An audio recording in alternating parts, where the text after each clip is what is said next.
It's Mad Dog Unleashed on Mad Dog Radio. Here's your host, Christopher Mad Dog Russo.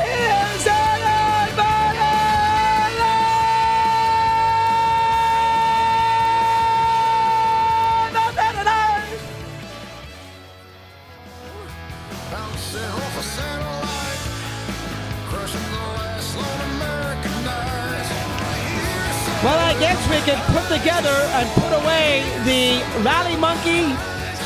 We can put away the rant from 2003. And I can put away that Met uni that I wore at Shea at the end of Game 4 in the year 2000. Welcome, folks, to a celebratory day as we sort of become our home base nationally for the San Francisco Giants. What can I say? Great job to have you with us here today. What a wonderful open put together by Bill Zimmerman. Of course, Adam Bernard's in the house here as well on SiriusXM 123, 144 on Mad Dog Unleashed. You know, I was trying to put into words how I was going to handle a championship for the San Francisco Giants for the first time in my lifetime that I can, obviously in 54, wasn't even around. First time in my lifetime. After plenty of heartbreak, I've gone through all the games. After plenty of rants, you've heard all of those. After plenty of garbage dump quotes, you've heard all of that. Bad trades, bad losses, bad teams. I'm not exactly sure how to put into it the fact that the San Francisco Giants, who basically dominated the Texas Rangers, and this is not to knock Texas, but they did, who did not play a Game 7, who were 6.5 games back, or 6 out on August 22nd, who were 23-11 from that point on, who had an unbelievable postseason, and the San Francisco Giants, unbelievable. I never would have thought I ever would have seen it, go out there and win a championship. For all the Giant fans out there, I mean, I get too much credit. Listen, I understand that I wear the sleeve. I wear that Giant emblem. I'm the one who sort of represents a lot of the Giant fans outside of the Bay Area. But that doesn't mean I'm the best Giant fan. It just means I'm the loudest, as I've said to you 1,000 times. But I think all Giant fans, when they came into this series, felt very good about it. I think all Giant fans felt that they were going to have that pitching to beat Texas. And I think everybody was very, very confident, especially I was going into last night, that Lincecum would outpitch Cliff Lee.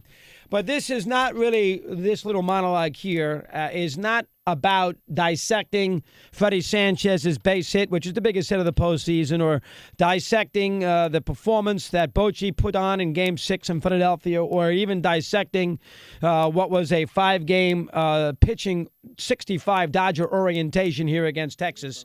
This is about a kid, and that's me, and this is every Giant fan and every team's fans' kids. Doesn't have to be the Giants. This could be the Red Sox fan. This could be the White Sox fan. This even could be the Yankee fan, God forsake. This is about every kid, the 69 Met fan, the 86 Met fan. Go on and on of all these teams and all the sports. More so baseball than football, because football is once a week. It's only 16 games. You don't live and breathe it as much as you do baseball.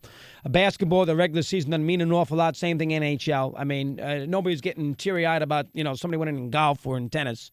This is about the baseball fan.